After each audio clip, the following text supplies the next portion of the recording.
고린도후서 6장 3절부터 10절까지 제가 읽습니다. 우리가 이 직책이 회방을 받지 않게 하려고 무엇에든지 아무에게도 꺼리끼지 않게 하고 오직 모든 일에 하나님의 일꾼으로 자천하여 많이 견디는 것과 환난과 궁핍과 곤란과 매맞음과 갇힘과 요란한 것과 수고로움과 자지 못함과 먹지 못함과 깨끗함과 지식과 오래 참음과 자비함과 성령님의 감화와 거짓이 없는 사랑과 진리의 말씀과 하나님의 능력 안에 있어 의의 병기로 좌우하고 영광과 욕됨으로 말미암으며 악한 이름과 아름다운 이름으로 말미암으며 속이는 자 같으나 참되고 무명한 자 같으나 유명한 자요 죽은 자 같으나 보라 우리가 살고 징계를 받는 자 같으나 죽임을 당하지 아니하고 근심하는 자 같으나 항상 기뻐하고 가난한 자 같으나 많은 사람을 부요하게 하고 아무것도 없는 자 같으나 모든 것을 가진 자로다. 아멘. 제가 최근 설교 가운데 성경의 말씀은 간단하고 간편하게 우리 자신들에게 쉽게 적용하면 곤란한 것들이 많다고 몇 편의 설교를 통해서 말씀드렸습니다. 우리에게 해당되지 않는데 쉽게 우리의 것으로 그냥 가져오는 것은 상당히 위험한 것이다. 그래서 첫째는 성경의 수신자가 어찌 되는가? 그리고 수신인들이 어떤가? 그런 것부터 살피기 시작하여서 이제 그 말씀의 영적인 원리가 무엇인가를 성경 해석을 통해서 살피면서 현재를 사는 우리에게 어떻게 해당될 수 있는가, 어떻게 적용되는가를 주의 깊게 살펴야 한다고 말씀했습니다. 말하자면 고린도 전서상으로 말씀하면 크리스천들 가운데도 육에 속한 사람과 영에 속한 사람이 있을 것입니다. 주님의 재림을 사모하며 기다렸던 열 처녀 가운데서 마태복음 25장이지요. 슬기로운 처녀들이 있었고 미련한 처녀들이 있었다 하는 것은 확연하고 명확한 사실입니다. 그렇기 때문에 어떠한 말씀은 슬기로운 처녀 같은 그리스도인들에게 주신 말씀이고 어떠한 말씀은 미련한 처녀들에게 주신 말씀이 될 것이고 또 어떠한 말씀은 열 처녀 모두에게 해당되는 말씀이 될 것이다. 그 말입니다. 그렇기 때문에 이 말씀의 대상이 과연 내가 될 수 있을까? 혹은 대상이 되려면 나는 어떠한 사람이 되어야 할까를 살펴야 한다고 말씀했습니다. 내가 명목상 크리스천이거나 혹은 크리스천인데 세상을 사랑하며 주님을 잊어버리며 내 정욕과 내 만족과 내 행복을 위하여 살아간다. 그런데 말씀을 통하여 위로를 받고 있고 말씀을 통하여 내 세상의 소망을 가지고 있고 또한 말씀을 통하여 안전 불감증에 걸려 있다면 우리는 성경을 이상하게 이용하는 사람들이다 라고 말씀드렸습니다. 이 하나님의 말씀에 대하여 첫째는 진리영이신 성령님께서 우리에게 해당되는가 그렇지 않는가를 알게 주셔야 할 것입니다. 이 말씀이 과연 내게 해당되는가 혹은 내게 책망하는 말씀들이 지금 내게 해당되는가 혹은 어떤 사람에게는 요한계시록 2장처럼 에베소 교회 같은 경우겠지요. 칭찬하는 것과 책망하는 주님의 말씀이 함께 공존하지요. 함께. 어떤 부분에서는 칭찬을 받고 어떤 부분에서는 책망을 받는다. 그 말이에요. 우리가 욥 같은 신앙 노하나 다니엘 같은 신앙을 가지고 있다면 성경에 전반적으로 책망하는 말씀들과는 별로 상관이 없을 거고, 그러나 그럼에도 경계하는 말씀들은 우리에게 그럼에도 상관이 있을 거고, 위로하는 말씀은 당연하게 상관이 있겠지요. 그러나 우리가 그러한 하나님의 사람들과 다른 삶을 사는데, 그러한 하나님의 사람들이 아멘 할 수 있는 말씀들에 우리가 정욕적인 삶을 살 때에 아멘 할 수는 없을 거다. 그 말이에요. 말씀은 그런 부분에서 최소한의 구분으로 따지자면 깨어있는 그리스도인과 잠들어 버린 그러한 그리스도인들을 구분하고 있다는 것을 기억해야 할 것입니다. 고린도 교회 안에서도 사도 바울을 통하여 고린도 전서와 후서가 기록되었을 때에 고린도 교회 안에서 책망받는 사람들, 또한 심지어는 출교해야 되는 사람들, 그러한 부류들이 명백하게 나누어졌다. 그 말이에요. 그러하지 아무나 다 칭찬을 해주겠노라 그렇게 되는 말씀은 아니지요. 어떤 분께서 이 고린도후서 6장을 가지고 제게 질문을 하셨어요. 6장 10절의 말씀인데, 근심하는 자 같으나 항상 기뻐하고 가난한 자 같으나 많은 사람을 부유하게 하고 아무것도 없는 자 같으나 모든 것을 가진 자로다. 그 말씀을 가지고 과연 이 말씀이 우리에게 쉽게 해당되는 말씀인가? 그런 것을 질문하셨어요. 제가 답변을 한참 잊고 있다가 시간이 되어서 그에 대한 답변을 얼마간 하려고 합니다. 첫째는 이 말씀은 사도 바울이나 디모데나 이러한 주의 종들이 당시에 이 하나님의 사람들이 자신들에 대하여서 고백하고 있는 것입니다. 말하자면 고린도 교회가 그렇다 그런 것도 아니고 현재를 살아가는 우리가 그렇다 그런 것도 될 수가 없죠. 그리고 이제 그때의 그 귀한 하나님의 종들이 이렇게 살고 있다. 그 말씀을 통해서 우리에게 뭘 전달하고자 합니까? 우리가 그렇게 그 하나님의 종들을 본받아서 주님을 기쁘시게 하는 삶으로서의 초대와 또한 깨어있는 그리스도인의 삶의 자리가 무엇인지, 깨어있는 그리스도인들이 가지는 가치관과 사고방식이 무엇인지, 그들의 소망이 무엇인지, 그들의 서 있는 위치가 무엇인지를 함께 전달하고 있다. 그 말입니다. 최소한 이 하나님의 종들, 사도 바울이나 혹은 실라나 디모데나 이러한 하나님의 종들이 어떻게 주님 앞에서 살아오며 주님의 복음을 위하여 고난받아 왔으며 수고해 왔는지 그것을 전하고 있습니다.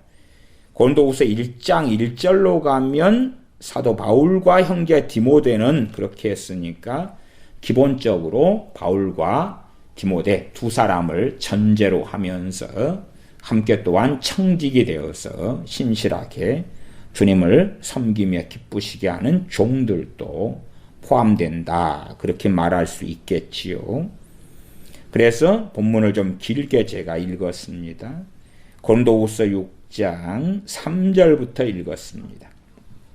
우리가 이 직책이 회방을 받지 않게 하려고 무엇에든지 아무에게도 꺼리끼지 않게 하고, 최소한 사도 바울과 디모데가 그런 삶을 살았다고 말이에요.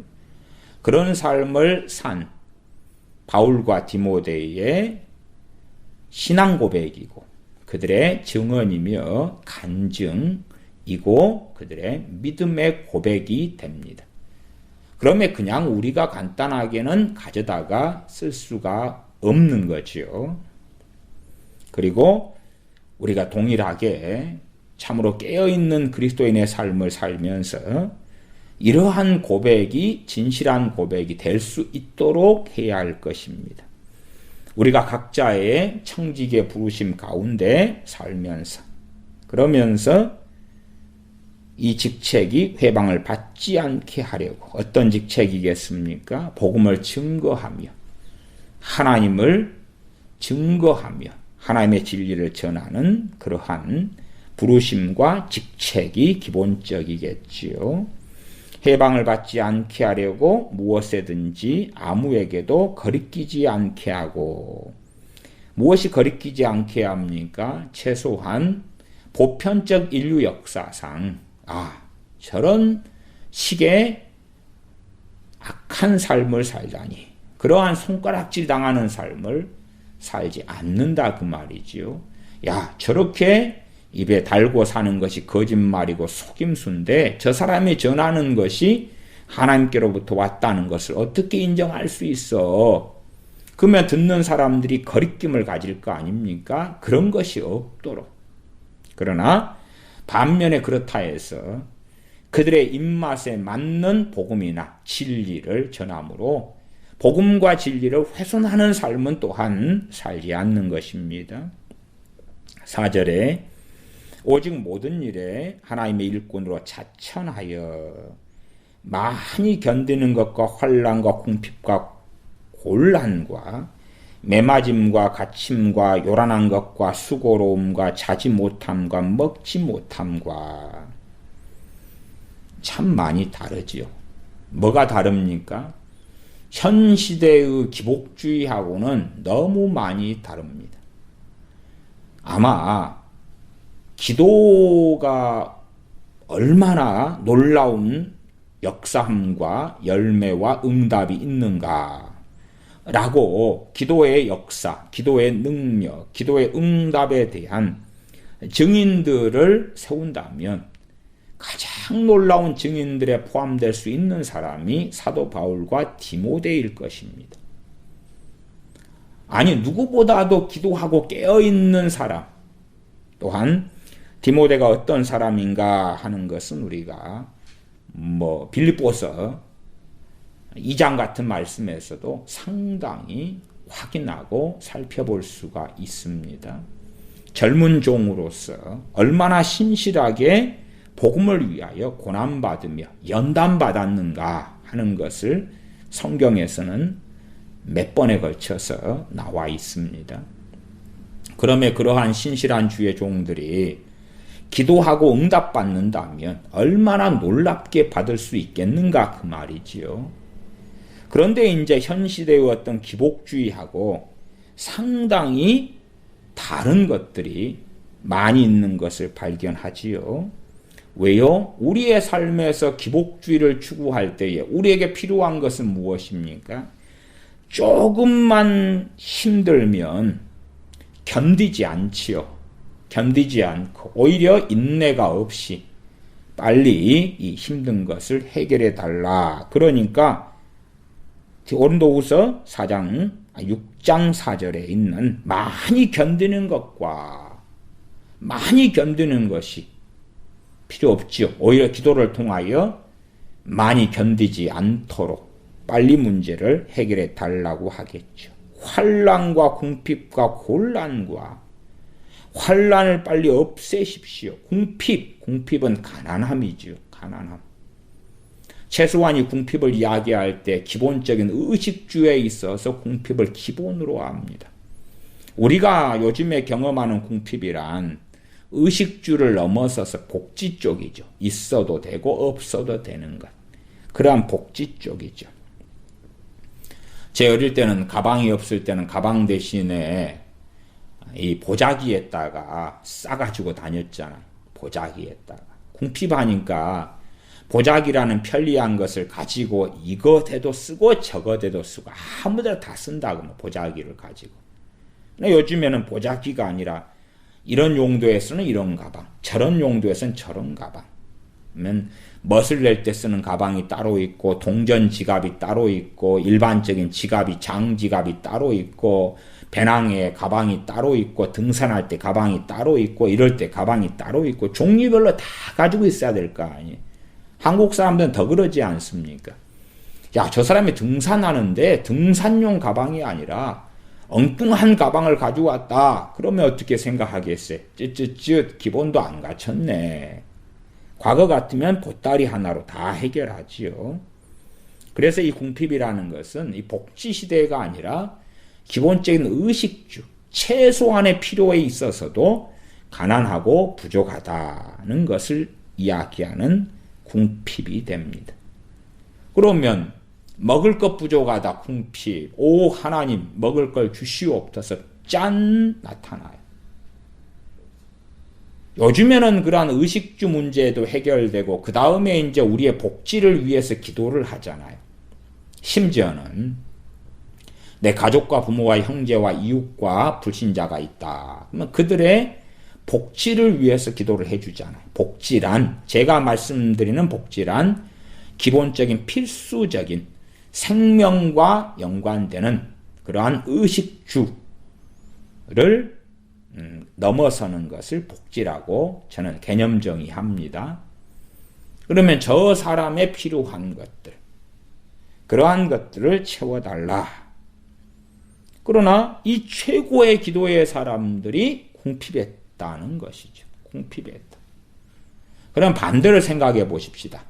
기도 응답을 받을 만한 믿음이 없었을까? 그렇진 않을 거고. 궁핍 가운데 살 때는 사는 것이 성령님이 인도하심이었다라고 저는 믿습니다. 그러면 이들이 이 사도 바울과 디모데가 육적인 사람이 아니었다면 궁핍할 때도 기뻐하고 감사하지 궁핍을 해결해 달라고 기도하지는 않았다고 저는 믿습니다. 왜? 이들은 영의 사람이었기 때문에. 그러나 우리는 육신적으로 살아갈 때가 많기 때문에 궁핍만 일어나면 오 주여. 그래서 과거에도 환영받는 신앙서적 혹은 전기물이 누구 것이 그랬냐 그러면 조지 밀러 목사님이라고 영국에서 고아들을 먹이고 키웠던 고아원 사역을 하셨던 조지 밀러 목사님의 5만 번 기도응답 받은 비결, 비밀 그런 신앙서적 전기들이 유행을 하며 인기를 끌었습니다. 야, 그분의 생애 가운데 5만 번이나 응답을 받았다니 100년을 살아도 날수로 하면 36,500일이다 그 말. 100년을 살아도 100년 곱하기 365일 하면 36,500일이 나오잖아요. 꼬박 태어날 때부터 100년을 살아도. 그러면 매일 한 번은 고사하고 한 번 반씩을 100년을 끊임없이 응답을 받아야 5만 번이 나오는데 야, 그러면 우리도 그 비결을 배우자.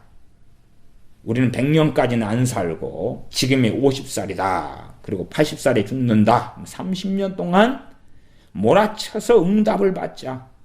얼마나 놀라운 복이 임하겠는가. 얼마나 놀라운 부귀 영화가 임하겠는가.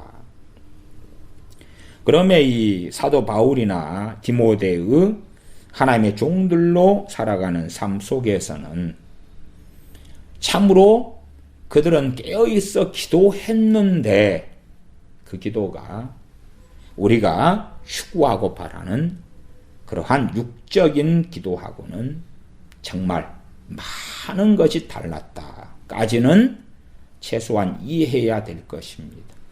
왜 우리의 기도가 많이 하지만 기도의 은혜가 없고 은사가 없고 기도의 역사가 없는가? 저는 기복주의적인 걸 이야기하는 게 아니라요. 기도는 본질적으로 하나님 앞에 나아가는 것이며 하나님 안에 거하는 것이며 기도는 영적인 사람, 참된 그리스도인들에게는 가장 큰 행복의 시간이 되며 안식의 시간이 되며 쉼의 시간이 되며 회복의 시간과 능력의 시간이 됩니다. 그래서 다른 말로는 세상의 아름다운 것을 보고 여행하고 누리고 즐거움보다 기도의 즐거움은 훨씬 더 크다. 그렇게 말씀드리겠고, 육적인 그리스도인, 육적인 기독교인이 되면 될수록 기도는 힘들어지고 미망에 쌓이고 어려워지고 할 줄 모르게 되고, 기도는 고단하고 힘들고 어려운 것이 될 뿐만 아니라 평상시에 마귀와 귀신과 함께 하기 때문에 기도할 때는 성령님께서 역사하시기보다 귀신의 공격이, 방해가, 괴롭힘이 더 심해져서 심지어는 많은 기독교인들이 제게도 묻지만 어떤 고백들을 하냐 그러면 기도 안 할 때는 평안한데 기도만 하면 귀신의 공격이 심해지고 고통스럽습니다 하는 희한한 증언들을 하는 것을 들어왔습니다. 요즘에도 이 선교사님들이 혹은 주의 종들이 하나님 일을 한다 그러면 요즘에는 곰핍이나 궁핍이나 환란하고는 거리가 멀게 넉넉한 사례금 혹은 심지어는 세상에 살아가는 사람들의 자녀들보다 더 좋은 교육을 하려고 하기 때문에 돈이 부족합니다. 궁핍합니다. 내 자녀 교육, 선교사 자녀 교육은 오랫동안 굉장한 이슈와 선교사들의 마음을 사로잡는 주제가 되어 왔습니다. 내 자녀들을 공부시켜야 되는데 혹은 국제학교에 보내야 되는데 내 자녀들을 대학을 보내야 되는데 돈이 부족합니다. 그런 것이지요. 그리고 그러한 돈을 요구하고 요청하는 일들은 빈번해 왔습니다. 말하자면 내가 하나님 일을 하기 때문에 하나님께서는 내 자녀들의 필요를 다 채워줘야 됩니다 하는 기본적인 주장을 하고 있는 거지요. 그러나 당대의 진실한 주의 종이었다면 주님을 위하여 궁핍을 당하고 환난을 당하기 때문에 자신의 가족이나 자녀들까지도 당연하게 제대로 된 기본 교육조차도 할 형편이 되지 않는다는 정도의 이해는 많이 하고 있었습니다. 지금이야 잘 먹고 잘 살려고 목사가 되는, 명예를 얻고 재산도 얻으려고 목사가 되는 많은 일들이 있고, 그렇게 목회자들은 교회에서 목회를 하면서 자신의 월급을 세상 직장의 월급이나 그 이상으로 올려왔습니다. 더군다나 다른 가후의 수입, 부흥회를 인도한다든지 세미나를 인도한다든지 하는 부수적인 수입까지도 아주 많이 얻어왔던 것이 사실입니다. 나아가 그러한 아주 많은 수입을 얻지 못하는 목회자들은 그 수입을 얻는 사람들을 부러워하고 어떤 방법으로 교인 수를 증가시켜서, 다른 말로 하면 부흥시켜서 그러한 큰 수입을 얻을까 하는 욕심과 욕망에 잡혀서 많은 세미나들을 다니며 전전하는 것을 보는 것은 일상적인 일입니다. 5절로 가면 매맞음과 갇힘과 요란한 것과 수고로움과 자지 못함과 먹지 못함과, 사실은 우리는 주님 때문에 이런 일을 겪지는 않았지요. 물론 겪은 사람이 있을 수 있으나 일상적인 것은 아니었을 거고 아주 그냥 어느 때에 극단적인 예외적인 일이었을 것입니다. 더군다나 한국의 크리스천들이라면 당연하죠. 왜 주님 때문에 감옥에 갇혔다 그러지는 않지요. 소위 한국에서 민주화 운동 혹은 자유민주주의를 지키기 위하여 감옥에 갔다, 여기에서 갇힌 것과 주님의 복음을 위해서 갇힌 것은 같은 게 아니지요. 우파 운동을 하든지 좌파식의 민주화 운동을 하든지 간에 감옥에 갇혔다. 여기에서 갇힌 것은 아닙니다. 다른 것이에요. 다른 것. 어쨌든 우리는 이런 삶을 산 적은 없습니다. 매맞음과 갇힘과 요란한 것과 수고로움과 자지 못함과 먹지 못함과 먹지 못했다. 먹을 게 없잖아요. 기도를 주여 했더니 먹을 것이 팡팡팡팡 금방 생겼다. 그런 건 아니에요. 그러나 이들은 그럼에도 최고의 기도의 사람들이었다는 것까지는 우리가 인정하고 들어가야지만이 우리의 잘못된 기도 생활을 상당히 정리할 수가 있습니다. 생각해 보십시다. 어느 가정에서 먹을 것이 떨어졌어요. 자녀들도 먹여야 되는데 먹을 게 떨어졌어요. 어느 A라는 선교사에게 먹을 게 떨어졌어요. 그러니까 유감스럽게 쉽게 의심과 불평과 원망으로 터닝하기도 하더라 그 말이에요. 내가 주님을 위하여 선교지에 나와서 이렇게 고생하는데 하나님 먹을 것을 안 주시다니요. 더군다나 내 자녀들이 굶고 있고 배고파하는 것을 보게 하시다니요. 그리고 조금 있는 믿음까지도 탈탈탈 털어서 버려버리는 정말 성경하고는 거리가 먼 삶도 간혹이지만 본다 그 말입니다.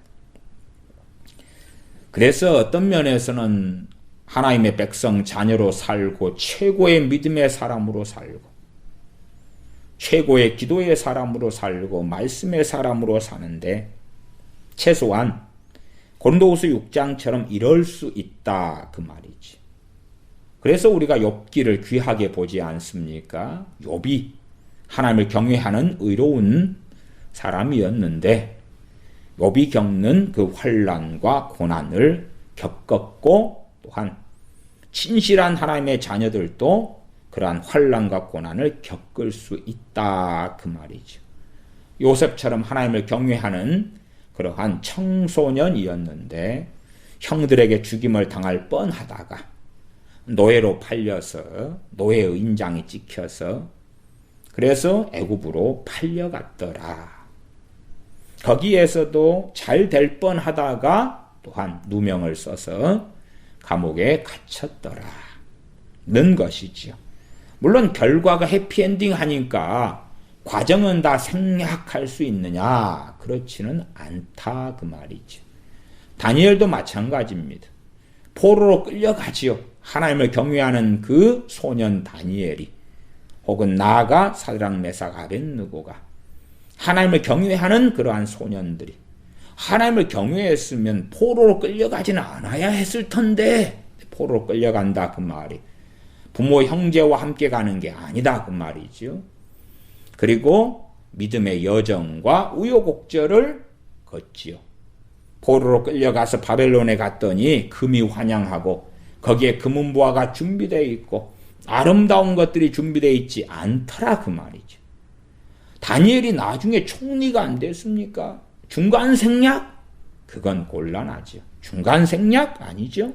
심지어 총리가 된 다음에도 그는 죽을 고비들을 믿음 때문에 하나님을 경외함 때문에 넘긴다는 것을 우리가 다니엘서 등을 통해서는 압니다.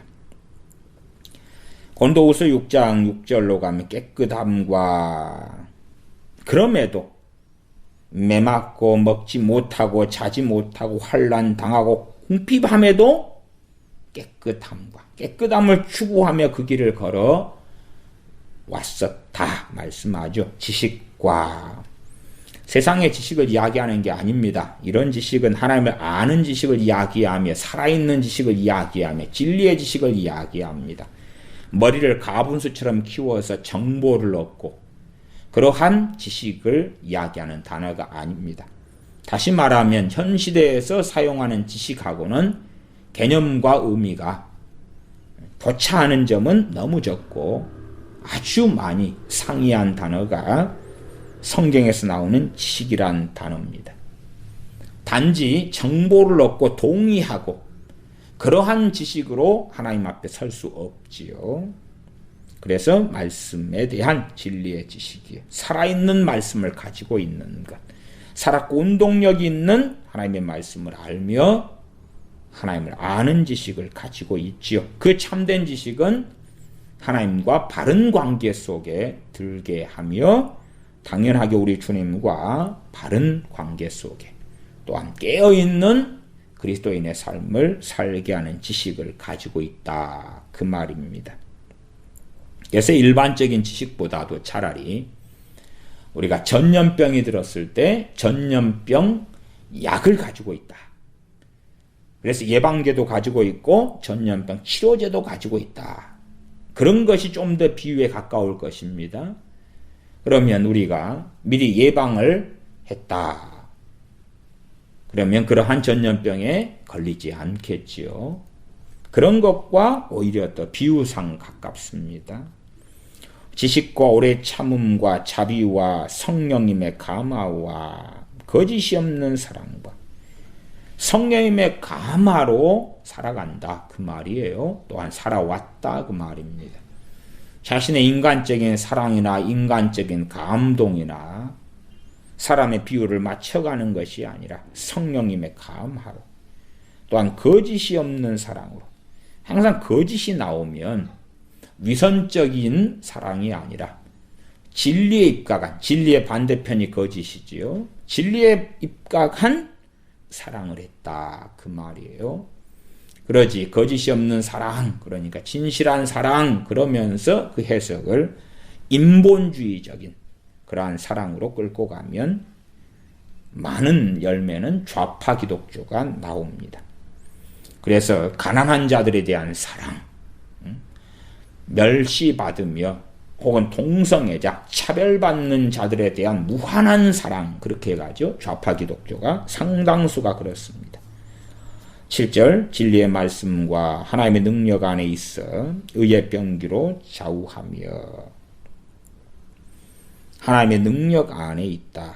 의의 병기로 좌우한다. 의의 병기로 살아간다. 그 말, 의의 병기로. 그것을 가지고 있다. 그 말이에요. 경건의 능력이 있다. 그 말. 경건의 능력이 있다. 경건의 능력 속에 살고 경건의 능력이 있는데 우리식의 해석은 경건의 능력이 있으면 부귀영화도 있고 돈도 있고 명예도 있고 재산도 있고 문제가 생기면 즉각 해결되고 그러한 것이지만 결코 고린도후서 6장을 볼 때 그렇지 않다. 그렇기 때문에 이러한 말씀도 과거의 부흥사들 같은 경우는 상당히 싫어하는 말씀이에요. 싫어하는 말씀. 그리고 이제 부흥사들이 과거에 설교할 때 되면 이 말씀을 가지고 설교하면 몇 가지 방식으로만 설교합니다. 첫째는 자기가 마치 사도 바울과 디모데처럼 살아온 양, 이 말씀을 가지고 자기 간증으로 쓰는 거죠. 참 무서운 일이죠. 무서운 일. 뭐 그런 방식으로 쓰거나 혹은 이것을 가지고 다른 사람들을 그대로 쉽게 적용시켜서 이렇게 살지 않은 사람들을 산 사람들인 양 면죄부를 주는데 쓰기도 한다 했다. 그런 말씀이에요. 그러나 결코 많은 사람들이 환영하지 않는 메시지와 말씀이 되겠지요. 오히려 그것보다도 기복주의다. 그러면 부귀영화가 하나님께로부터 주어진다. 자, 11조만 하세요. 부귀영화가 쏟아집니다. 순종만 하세요. 목사님을 주님처럼 섬기세요. 부귀영화가 쏟아집니다. 모든 문제가 해결됩니다. 자녀가 잘 됩니다. 집을 얻게 됩니다. 그런 주장들을 하니까 사람들은 즐거워하고 환호하고 좋아했습니다. 그래서 아마 그런지 모르겠습니다. 하나님께서 이 가난했던 한민족에게 아나 가져봐라. 너희들이 그렇게 추구하고 원하는 부귀영화를 한번 가져봐라. 그리고 너희가 어떻게 하나 보자. 그 재산, 돈, 부요함을 가져봐라. 그래서 한강의 기적을 주셨다고 저는 믿습니다. 가져봐라. 이건 너희에 대한 나의 테스트다. 너희가 나를 잘 섬겼기 때문에 없는 축복이 아니다. 그 말. 한국 크리스천들은 생각합니다. 대한민국이 갖게 되는 이 부요함이라는 것, 재산, 돈, 전 세계 가운데 아주 막강한 경제력을 가진 나라가 된 것이 우리가 과거에 하나님을 잘 섬겼기 때문에 주신 축복이다. 그렇게 생각하시는 경향들이 있으신 것 같은데 저는 그것과는 반대로 생각합니다. 오히려 하나님의 시험대 속에 한국교회가 들어갔다. 나아가 한국인들이 들어갔다. 저는 그렇게 믿습니다. 자, 그러면 너희들이 그렇게 기도하고 밤마다 부르짖던 그 돈이며 복을 주마. 그래서 OECD 국가들에 들어가고 전 세계적으로는 경제력에 있어서 전 세계 나라들 가운데 11위 혹은 많을 때는 10위, 10등, 11등, 12등. 지금은 11등인가 12등인가 모르겠습니다. 그러한 경제력을 가지고 있다. GDP를 가지고 있다. 그 말입니다.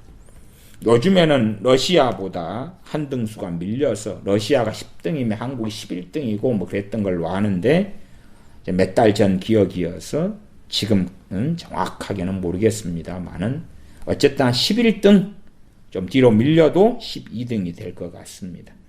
200개국이 넘는 나라들 가운데 그러합니다. 아무리 불평불만을 하더라도 상당히 잘 사는 나라가 대한민국이다. 그 말이에요. 너희들이 원하는 부귀영화와 복지를 누리고 가져봐라. 그리고 너희들이 어떻게 하는가 보자. 그런데 한국 교회는 어떻게 합니까? 돈이 더 부족하지요. 건물을 더 지어야 되겠지요. 예배당을 더 높이 세워야 되겠지요. 돈이 부족하지요.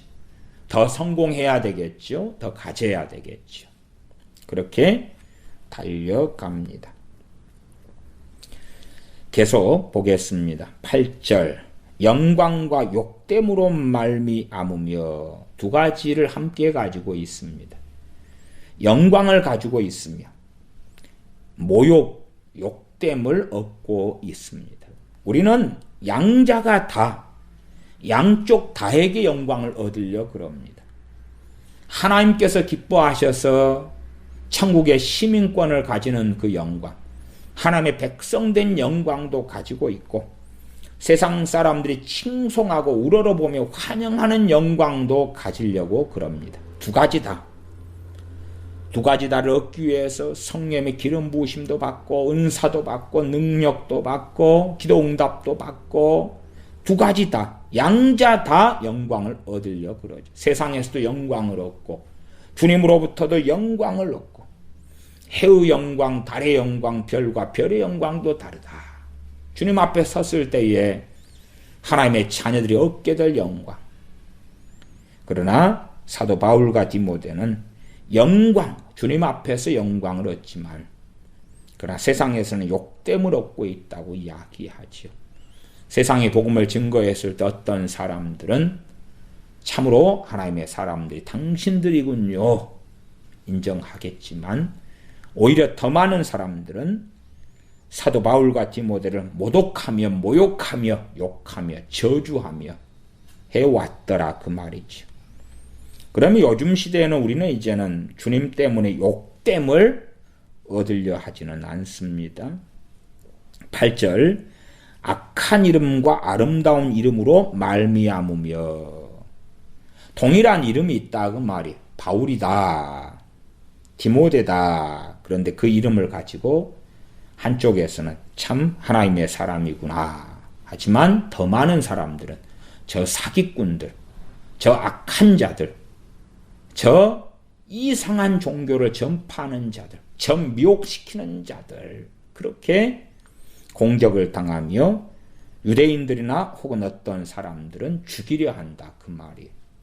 순서는 악한 이름이 먼저고 아름다운 이름이 나중입니다. 그렇게 살아오고 있다 그 말이에요. 그래서 어떤 사람들은 야 바울 이름 들으면 야 저 사람 사기꾼이다더라. 저 사람 가까이 가지 말아라. 전염병처럼 뭔가가 옮아버린다. 저 사람 설교 듣지 말아라. 몇 번 들으면 미혹돼 버리고 미쳐버린다. 그런 악한 이름도 가지고 있고, 나 참으로 주님을 따랐던, 순종했던, 사랑했던 사람들, 그래서 성령의 역사하심과 인도하심 아는 사람들은 정말로 복음을 우리에게 증거해 주기 위하여 참으로 수고했던 귀한 종들이 바로 바울이고 디모데였구나 라고 인정하는 그 양자 이름을 다 가지고 있다 그 말이죠.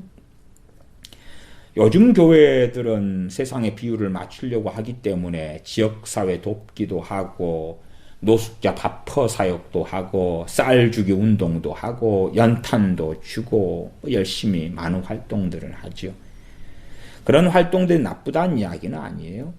필요하고 교회가 할 만한 활동과 일이죠. 문제는 그것을 하는 욕망이 다르다 그 말이에요. 욕구가 달라요. 욕구가 지역사회를 기쁘고 즐겁게 하려고. 그래서 그들이 복음을 편안하게 받아들이려고 복음을 왜곡시키는 것과 함께 그러한 일을 한다 그 말입니다. 우리는 언제나 가난한 자의 편입니다. 언제나 사회적 약자의 편입니다. 언제나 당신들의 편입니다. 마찬가지로 하나님께서도 가난한 자들의 편이시고 사회적 약자의 편이시고 어려움 당한 자의 편이시고 병든 자의 편이십니다. 외치는 거죠. 그러나 그것은 진리가 아닙니다.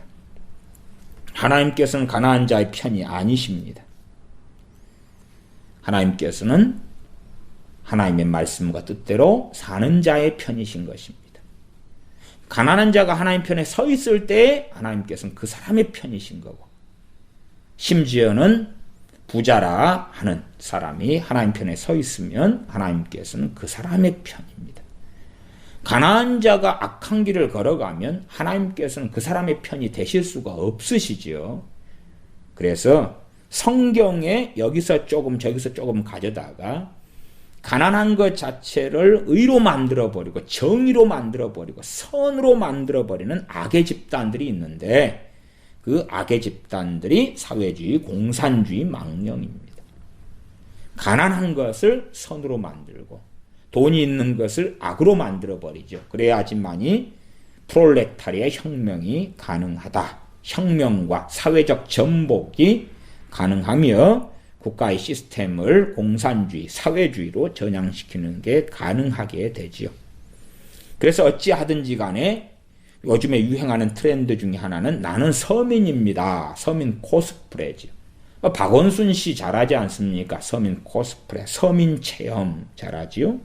서민이라고 끊임없이 광고하는 거지요. 8절에 악한 이름과 아름다운 이름으로 말미암으며 속이는 자 같으나 참되고, 주님의 복음을 증거할 때에 받아들이지 않는 사람들은 속이는 자, 사기꾼으로 본다 그 말이에요. 사기꾼. 저 사기꾼 바울이여, 사기꾼 디모데여. 그러나 참된 사람이다. 진리를 증거하는 진리의 종이며 하나님의 종이다. 무명한 자 같으나 유명한 자요. 무명한 자는 세상이고요. 왜? 세상 명예가 없으니까. 유명한 자라 그 말은 세상 사람들이 알아주지 않아도 하나님께서는 알고 계시며 알아주고 계시다 그 말입니다. 많은 목회자들은 세상에서도 유명한 자고 또한 교회에서 신앙에서도 유명한 자가 되려고 발버둥을 칩니다. 명예를 얻으려고 노회장이 되고 총회장이 되려고, 또한 목사들끼리의 모임에서 대표가 되려고 발버둥을 칩니다. 큰 모임에서 대표되기 어려우니까 작은 모임들을 많이 만들어내서 서로가 대표가 됩니다. 어떤 사람은 상임 총재, 국내 총재, 국제 총재, 대표 총재 이런 것 엄청 사용하지요. 총재들은 너무 많아서 멤버가 몇 명이냐 보니까 10명, 12명. 그런 목회자들의 모임은 엄청 많습니다. 한 목회자가 모임에 몇 개 가입해 있냐? 그러면 몇 개는 우습죠. 몇 개는. 어떤 사람은 수십 개까지 가입해서 여기에 감투 저기에 감투를 쓰고 명함에 그런 것을 다 적어놓고 기록해 놓기도 합니다. 죽은 자 같으나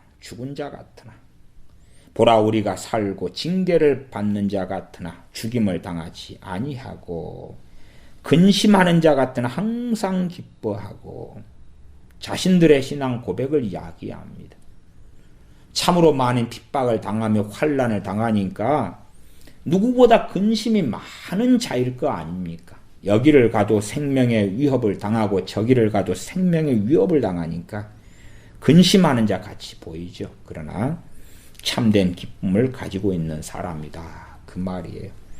가난한 자 같으나 실제로 빈손으로 살고 가난하고 궁핍하게 살고 삼시세끼 생계도 제대로 유지하지 못하는 사람으로 자주 사도 바울이나 디모데는 살아왔습니다. 그러나 많은 사람을 부유하게 하고 있는 사람으로 살아왔다. 진리로서 부유하게 하고 있지요. 또한 하나님의 은혜로 부유하게 하고 있습니다. 하나님의 은혜의 통로가 되어져 왔기 때문에 그렇지요. 아무것도 없는 자 같으나 모든 것을 가진 자로다. 그러면 이러한 하나님의 종들의 모델과 본을 따라서 우리가 이러한 사람으로 살아가야 하는 것을 말씀을 통해서 상고해야 됩니다.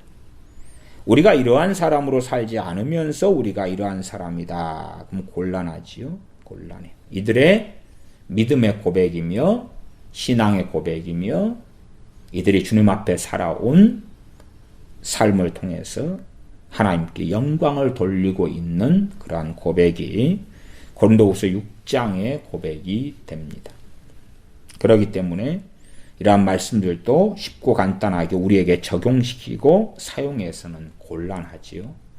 우리가 이들의 믿음의 본과 모델을 따라서 이렇게 주님을 섬기는 삶의 길을 걸어갈 때에 이 고백이 바로 우리의 고백이 될 수 있을 것입니다.